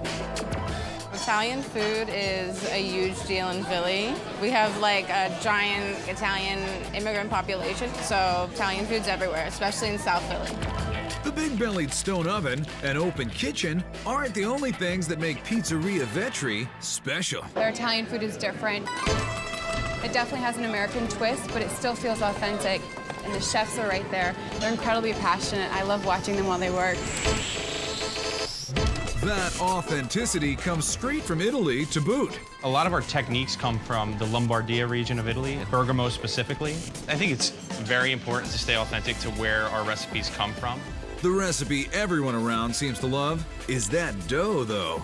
There's nothing like the crust they do here. Luckily, their dough is a big part of the colossal prosciutto cotto calzone. The biggest thing about the dough is the amount of time we give it for the yeast to develop flavor through fermentation. It's about 4 days before it ever gets into the oven. Another time-sensitive part of the process is brining their own in-house prosciutto cotto. Our brine is a 3-2-1 brine. It's basically 3 gallons water, 2 pounds salt, 1 pound sugar. Fresh rosemary, garlic, and thyme add some herb appeal. Basically, the water seeps into the muscle, and the sugar and the salt just gets fully incorporated into the protein inside. This is gonna sit in our walk-in for about 21 days, and then we're gonna pull it out and we're gonna poach it. The sauce for this zone takes the opposite approach. It's made fresh daily. We're using certified Napolitano San Marzano tomatoes, basically from the base of Vesuvio. With a dash of the S&P index and extra virgin olive oil. The last ingredient is fresh basil. We like to put a lot of it in our sauce because we want it to be a big part of this flavor profile. A lot of pizzerias, you'll see they'll add sugar to their sauce to kind of get that effect, where for us, it's just that good of a tomato. That 4-day dough comes out, and John uses a really old school approach. This is like a technique I kind of developed. I call it a baby dinosaur arm. Our dough's pretty fragile, and I want to put the least amount of pressure on it as possible. The dough gets a base of that basil-y sauce, fresh mozzarella chunks, and the 3-week cotto. The ricotta adds a layer of creaminess to the calzone that you don't find in the mozzarella. Where the mozzarella will be stretchy and have a nice chew to it, the ricotta will just kind of melt into the calzone. He gives it the old fold and pinch, and things get spotty in the oven. A squirt of olive oil, some Parmesan, and welcome to the calzone. Italian roots, born in Philly. This calzone is phenomenal. The combination of the mozzarella and the ricotta is phenomenal because the ricotta is creamy, the mozzarella is stringy. It's just amazing. Oh, it's so good. The ricotta is super light and airy, and the prosciutto adds a nice saltiness. It's mild, but it has great flavor. It's almost a moist prosciutto. Is that a thing? The dough is really great. It's got that little bit of chewiness. It's like the perfect ratio of filling to dough. I used to be mozzarella all the way, but I think that the ricotta that they do here is so beautiful and so light, and just a little bit of lemon, and I think I'm becoming a ricotta girl. Another Northern Italy favorite with the Pizzeria Vetri swirl is a daily must-have, the rotolo. Or at least it is for John. And that's usually what I do first thing in the morning is I eat a rotolo, honestly. I'm not gonna say every day, but that's what I did yesterday, that's what I did today, and you know, we'll see what happens tomorrow. It starts with a triple-sized ball of that chewy dough. The first thing I'm gonna do is I'm gonna kind of stamp the air balls out. If I don't get rid of them, they're gonna kind of create thin spots. Then he's on a roll. We're almost to the size we want. So now pick it up, give it a nice shake. He clears his workspace, reshapes the dough, and starts dealing the mortadella. It's almost similar to an American bologna, but a little more flavorful and nicer. We make it, and it takes a long, long time. The grinding process itself is, you're talking about 6-7 hours. A pound of mortadella is matched by a pound of ricotta. He carefully rolls the whole thing up and seals it with a little water. And then we cut it to about 3-inch portions. We're gonna let it proof for about 20 minutes before we bake it. While those savory rolls bake, John creates a simple pistachio pesto to go on top. Now we have the color we're looking for on the dough, and we're hot throughout the rotolo. We finish with our pistachio pesto, and we're done. Pinwheel perfection. This looks amazing. Phenomenal. It's actually one of my favorite dishes on the menu. Really? It's like a cinnamon roll, but with pizza stuff. If you can imagine that. It's delicious. But I really love pistachios, so this for me works. What I really love about this is the ricotta cheese, the pistachios, so it has this kind of creamy but nutty flavor, and then the mortadella adds the salt to it. It's got the dough that has a crispy outer layer and then a soft inner layer, and you unravel it kind of. It's like a surprise every time you open it. It's just a very satisfying little perfect little thing. We usually order 2. For a genuine taste of North Italy near South Philly, via Pizzeria Vetri.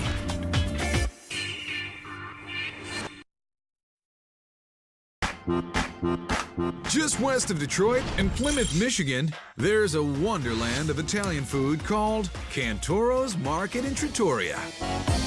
It's turning Motown into Mangia Town. As an Italian, they have everything. Truly is a specialty Italian market. A lot of Italians shop here in the market for things they'll find nowhere else. You can get the fine prosciuttos, the imported speck, the buffalo mozzarella cheese, things that you can't find in your local grocery stores. The restaurant inside the market is more than the usual Formica booth by a deli case. The atmosphere and vibe at Cantoro's, it's so casual. It's like eating with your family. Every bit as good as anything we get in Italy. It's delicious. It's just delicious. If you had to pick one dish that captures all the charms of Cantoro's market, it might be the tagliatelle alla bolognese. Our most popular dish, hands down. Classic dish from Bologna. It's got 4 different meats in it. Very robust, tomato-based sauce. You gotta try it. Chef Anthony Calabrese is like the mayor of marinara. It's the mother sauce of all our sauces. So what we're gonna start with is our extra virgin olive oil. To the pan, we're gonna add our garlic, chili flakes. We're gonna toast that till it's golden brown. Smell that. Once the garlic starts toasting, like, come on. What smells better than that? Not much. Indeed. Onions, kosher salt, and pepper round out the foundation. Now we've got to add our tomatoes. Beautiful Italian plum tomatoes. Oh, smells amazing. Let that simmer for a few hours, and it's ready to go. Now, you could make a respectable bolognese sauce with just ground beef, but Anthony takes us to the 4th dimension of meatiness. Ground veal, ground beef, ground pancetta, and our house-made ground sausage. This butcher shop quartet gets browned and seasoned. Which one is the lead singer? The most important part of the meats is the pancetta, Italian bacon. Full of flavor, a lot of fat, cured. It's amazing. We've got to add our cream. And we're not adding a whole lot. Now we're ready for some vino. White wine, acidity, balances out the flavors. Finally, the return of our marinara. So now that we've got everything in the sauce, it's gonna simmer for 4 to 5 hours till the meat's nice and tender. The fresh-made, extra-wide tagliatelle pasta provides the perfect counterpoint to our meaty, creamy sauce. It's like fettuccine that's been working out. Noodles and sauce are brought together in a pan. There's a little fresh parsley for flavor and a shot of that briny pasta water. It lends it body to the sauce. Added a little bit of fresh Parmigiano Reggiano, king of cheese. You gotta have that. And we're ready to plate. A final light rain of King Parm Reg and... as my nene would say, Mangia. This is my favorite pasta they make. Amazing. Oh, good. You can just tell the difference between freshly made pasta. I could just eat this with nothing on it. This is the best dish at Cantoro's. It's tomato magic when it comes together. Delicious. This reminds me of going to my grandmother's house every Sunday. You can taste the sweetness of the basil, the saltiness of the bacon, the flavor of the veal. I mean, it's just a perfect medley with all these meats together. I could eat this every day of my life for the rest of my life.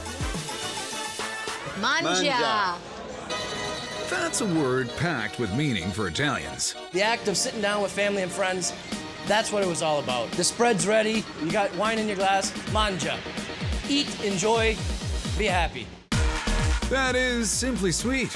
Almost as simple and sweet as Cantoro's cannoli. I have to admit, even though my father's from Molise, more central Italy, they make with a custard. I like the Sicilian cannolis better because it is with the ricotta cheese. The ricotta combines in the mixer with powdered sugar and vanilla paste. You don't want to start out too fast, get powdered sugar everywhere. But once you get it going, turn it up to high speed till it's nice and smooth. He stops down to toss in a few bittersweet chocolate chips. If you put milk chocolate in there, I find it would be a little bit too sweet. You want that little bit of bitterness. Bene, ready to fill. Getting the filling into the shell, that's Anthony's bag, baby. When we're filling our cannoli shells, just a nice even pressure, no air gaps in there, nice full cannoli, dip the ends.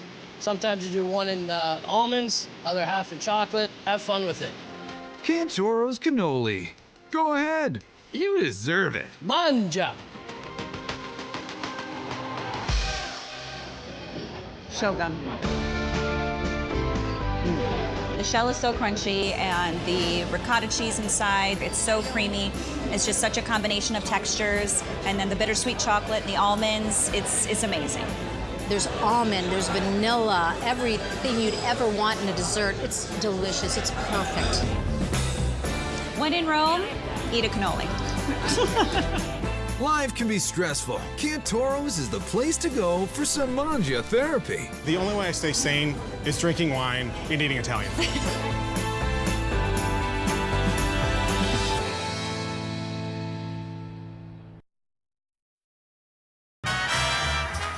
When you go Italian in Vegas, you'll never have to gamble on getting a good meal. You have to have Italian while you're in Vegas. You have to. The strip hotels have some of the best chefs in the world. And while there are plenty of traditional and high-end trattorias, if you're looking for a new take on an old-school Italian deli, it's gotta be Plantone's Italian Market. I can't get enough of the place. Owner Glenn Plantone drew inspiration from the food he ate growing up and brought that flavor to Vegas. I grew up in New York, but being in Vegas is great because you got such a variety of people from all walks of life. Everybody loves Italian food. What a great spot to have Italian food. You can get all the classics here, but Glenn also loves a good mashup as well. Like his favorite Italian meets American classic, the Italian dog. We didn't invent the Italian dog. But in 1932, there was a gentleman in New Jersey that did, but we took some of those great elements and we wanted to bring them out west. This throwback begins with not one, but 2 all-beef hot dogs. We're gonna deep fry these.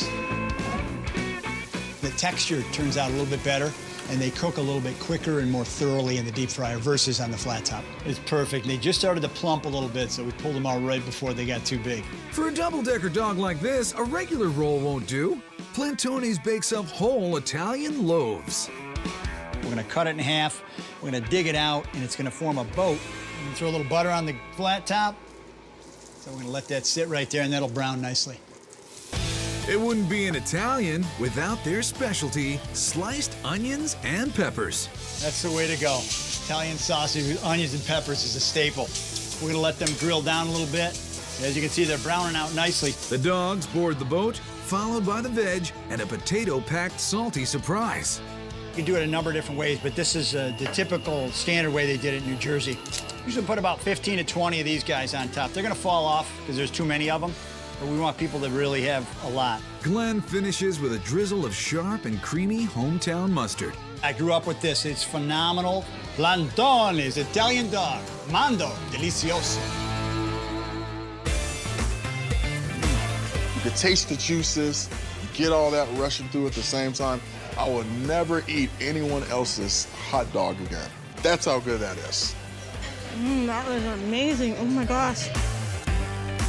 It's got a really good crunch when you start, and then it's just really juicy. The onions and bell peppers almost give it like a Philly cheesesteak vibe. It really has a baguette kind of feel to it that's soft. It has that crispiness to it. This mustard sauce is awesome. Sharp and creamy, sort of horseradishy nasal spice that you get, but it's really nice. Everyone knows nothing's better than pizza, unless it's Plantone's cheesy, meaty pizza fries. Everybody loves French fries. Everybody loves Italian. So we kind of mix the two together. When we rolled it out, we actually had over 50,000 views in the first week on Instagram. It's even better in real life, especially when you can smell the San Marzano tomatoes that Glenn spices with oregano, salt, pepper, basil, and sugar. You're gonna spice it up, so if it doesn't come out right the first time, you're gonna add a little bit more, and it works out really well. Homemade meatballs are courtesy of Glenn's mom. We made them as kids. I used to make them with my mother way 40, 50 years ago. Red wine and beef bouillon builds flavor as egg binds. Parmesan cheese, gotta have that. I want it all to really be blended well together so that the tastes are very consistent throughout. We use hamburger and pork. Pork adds a different element to it, and it changes the flavor, and it's a much better taste. The meatballs are baked while Glenn grabs the steak spuds from the fryer. We've tried the thinner shoestring fries and the steak fries. Presentation looked much better. They're bigger, they're meatier. So first we take our tin and we put our marinara sauce in the bottom of it. And then we're gonna put our fries in. Fries start to soak up the marinara. There's a really lot of fries in this that makes it hearty. This is gonna be about a 2-pound affair once it's all said and done. He sprinkles shredded mozz, then comes more sauce. a little bit more of the mozzarella cheese, and homemade Italian meatballs. And then we're gonna top it off with a little more cheese. And we're gonna pop it in the oven, and it's all gonna blend together really well. Meltiness emerges, and even more cheese is followed by basil. Pizza fries, your new favorite Italian dish. Oh my God. Oh man, that is Oh, man. This is like two of my favorite foods, all in one. The fry, it actually acts like a bread. It's the perfect thing to scoop up the sauce, the cheese, and the meat. It's Cheese Nation over here. The meatballs has the best seasoning that I've ever tasted on meatballs, and like I've had my grandma's. I'm sorry, Grandma, but it's so good. For molto bene mangia in Vegas, Plantonese is Plan A. I think he's saying this is so delicious.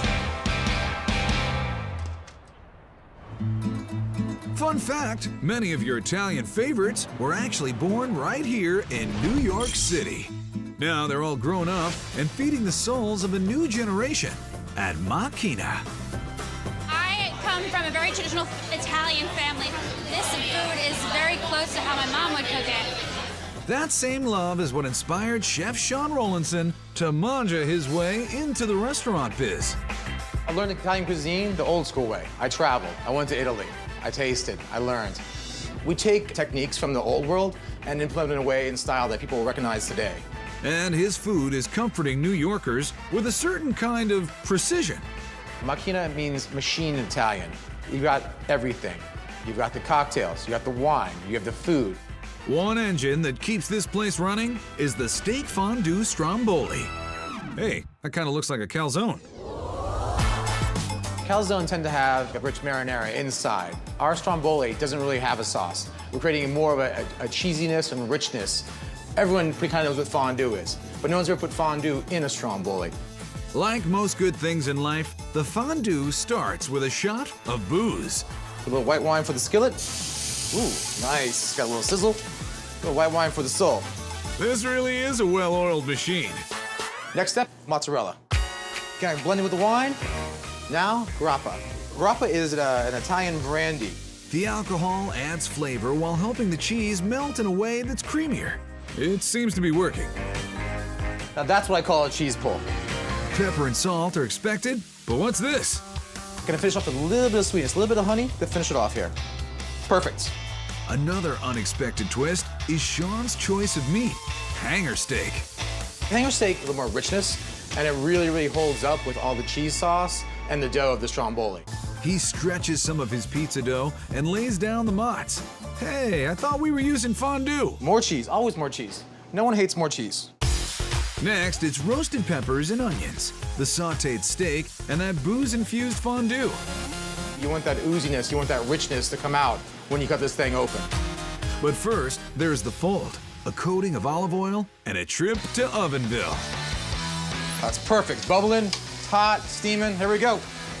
Now that is a good-looking stromboli. Even better with more fondue and extra sauces. Stromboli with fondue. Mangia.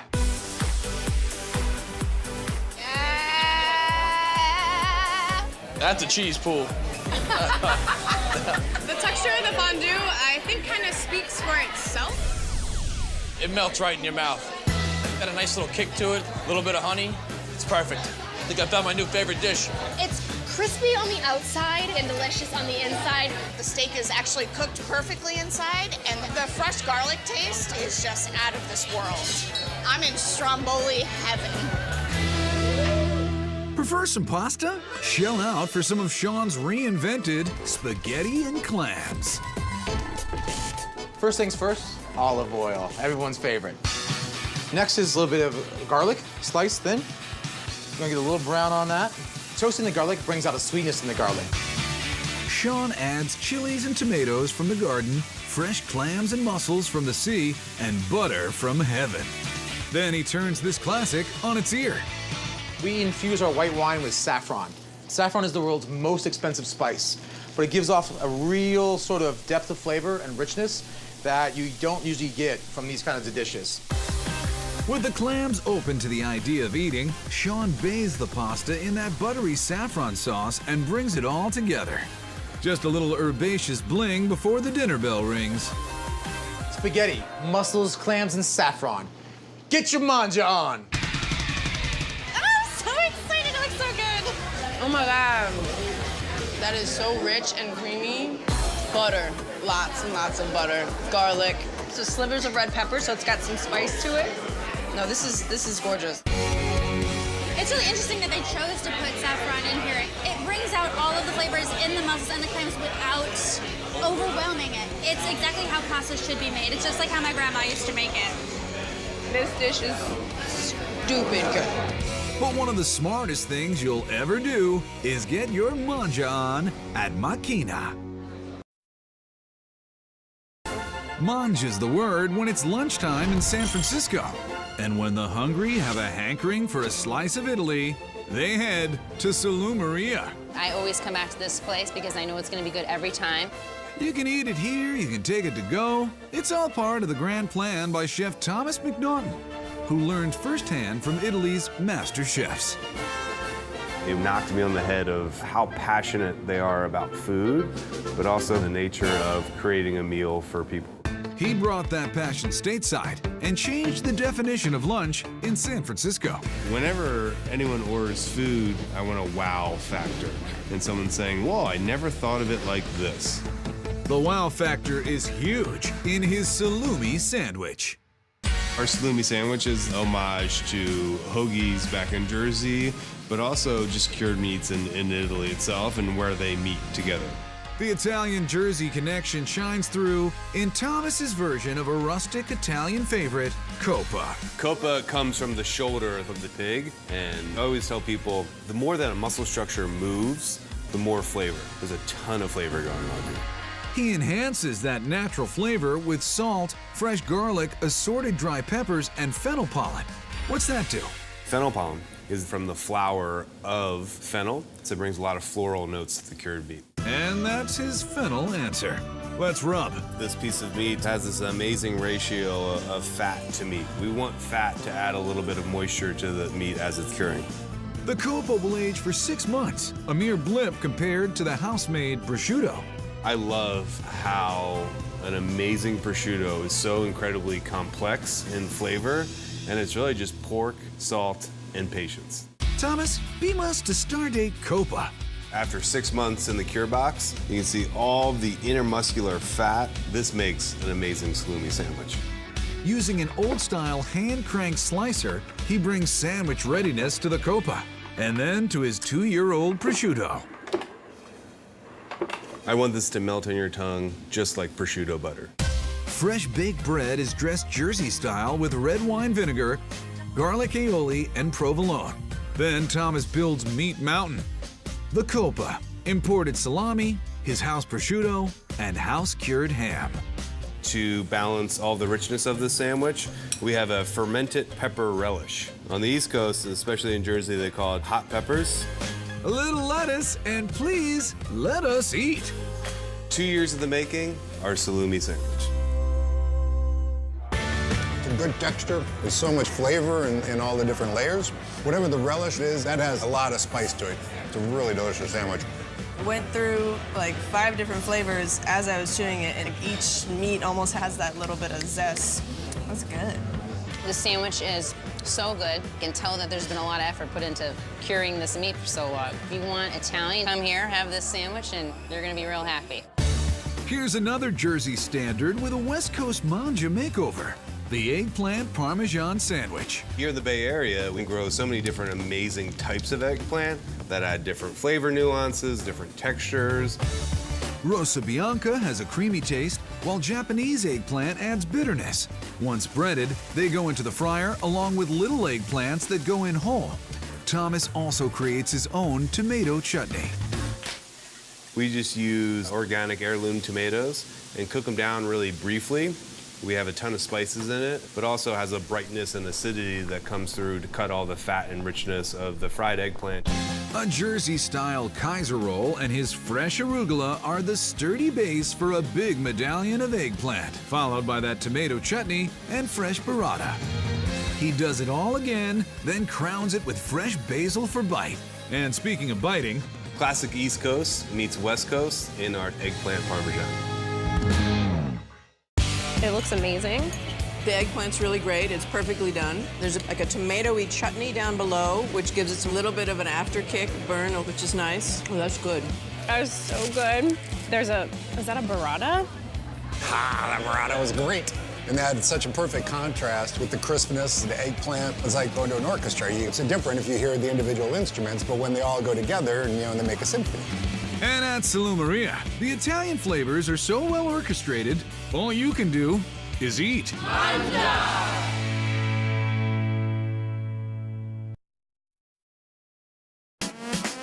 Every corner of the country has a claim to the spirit of Mangia, especially down in Miami. And at Jack's Home Cooking in the Brickell neighborhood, it's more like Mama Miami. It's kind of like being in Goodfellas. Welcome to Jack's, guys. It has this sort of classic Italian vibe. Jack's Home Cooking is a place we can recommend without reservation. Of course, you will need a reservation. Good luck with that. Hey, how do I get a table? How do I get a table? So they got to call either a friend of mine or call us up and reserve a table out. We're like 60 days out now. Chef John J.P. Parlavecchio is a larger-than-life figure in these parts. He's like an uncle to the whole community, serving big plates of love. When I give it to somebody and I see them come back for it and the smile on their face, they tell me that it's like their grandmother used to make. That's what gets me. That's why I do it still. JP knows if you take the time to do the simple basics right, you'll end up with something transcendent, like the lasagna. We'll start with San Marzano tomatoes, whole plum tomatoes, and I'm gonna squash them. Then kosher salt, pepper, and garlic. One thing you never want to do is not have the garlic opened up or the pan cold, because when you put the tomatoes in, you want to hear that noise like, you hear the sound? That's when you know you did it right. If you don't hear that sound, you did something wrong. It sounds like a small thing, but that sizzle unlocks extra flavor from the garlic. And of course, there's basil. My grandfather used to put a piece of basil in his nose, fresh basil, and walk around basil in his nose all day.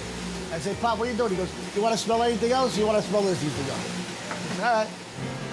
That simmers for about an hour and will eventually meet some ground sirloin, ricotta, and whole milk mozzarella. I put mozzarella on top also at the end, so I put this in the filling so it's on every layer. And chopped parsley. A little bit of salt, a little more pepper. Again, layers. Now you mix it up. Soon the stacking begins. JP learned this recipe from his grandma, whether he wanted to or not. No, I was trying to go out and play basketball, and she grabbed me by my neck and said, come on downstairs and help me. You're gonna learn. All right. Lasagna is serious business. When I see people eat it, that's when I smile. And for the final layer, we put the mozzarella, the shredded mozzarella, you cover it, put in the oven, 425, 450 for about 30 minutes, and I'm done. I predict some serious smiling. Jack's home-cooked lasagna, just like my Nona used to make. Wow. Sauce is perfect, not super heavy. This is made from the heart, for sure. I mean, I really hate to say this, but I think it may be better than my mom's. And sorry, Mom, I do love you and your food. How Italian is the food at Jack's? Just 2 degrees away from Sinatra himself. JP studied under one of Frank's personal chefs, who taught him what happens when you mess with what works. You know, some people want to invent new stuff. I was told to keep it traditional and the same, or I get hit in the head with a spoon. If Frank was here today, I'm sure he'd say, try the sausage and peppers, baby. We have sweet Italian sausage with fennel. I get it shipped in from New York. He'll poke holes in that meaty coil, then bake it in some oil. Again, extra virgin olive oil. The better the oil, the better it tastes. Then rolls it over to the grill for a nice crispy char. 2 minutes both sides, then we cut it. Then he sautés it all up in a flash with onions and peppers. This reminds me of the boardwalk back in New Jersey.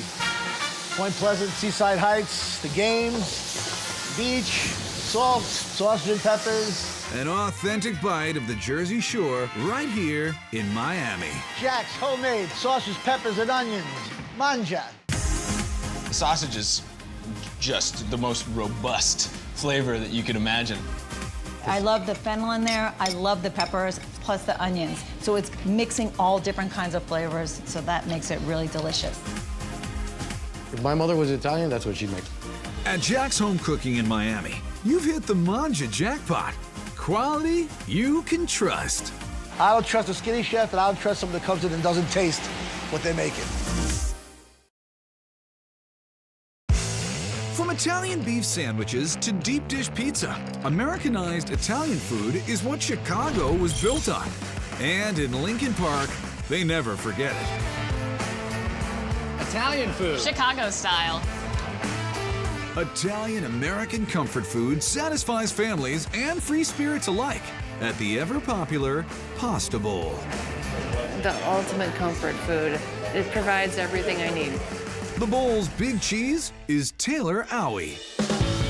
It's classic, it's relatable. Everybody knows Italian food. You just have to taste it. When you taste it, you know. Have a new adventure with an old friend when you twirl your fork into the chicken parmesan. Chicken parm is decadence on a plate. Leading the decadent adventure is Chef Juan. It takes around 3 or 4 hours to make it, and you gotta make it with a lot of love. Love in the house starts with chicken in the kitchen. Nice and big chicken breast. Juan slices the plump chunks into uniform cutlets. Pounding the poultry gets it even flatter. Then a powder of flour, a wash of egg, and a coating of breadcrumbs. We make our breadcrumbs fresh daily. It's fresh garlic, fresh rosemary, fresh parsley, and some Parmesan cheese. When it's all dressed up, the chicken dips out and Juan makes the marinara. We use all our vegetables fresh. After browning the garlic and sweating the onions, we're gonna add some fresh tomatoes, a little bit of basil. I'm gonna put a little more tomatoes in. the marinara gets thick with black pepper and a long simmer. Then Juan blends in the spaghetti, making a delicious nest for the massive fried chicken, and topping that with gobs of smoked mozzarella. It's gotta be big and cheesy. Massive and melty and warm and comfy. Slide it on home, sprinkle with parsley, and give it a name. Chicken parm. Oh, I've been waiting for this all day. Delicious. Just like Mom used to make. It starts off crunchy, and then you get into the meat of it, and it's so soft and melts. The crispiness of the chicken, the pasta, the cheese melted on the chicken, it's out of this world. This is exactly what Italian food should be. Say ciao to chowing down at Pasta Bowl, where Chicago finds comfort and love. We came, we saw, we manged. Until the next course. Ciao, Bella.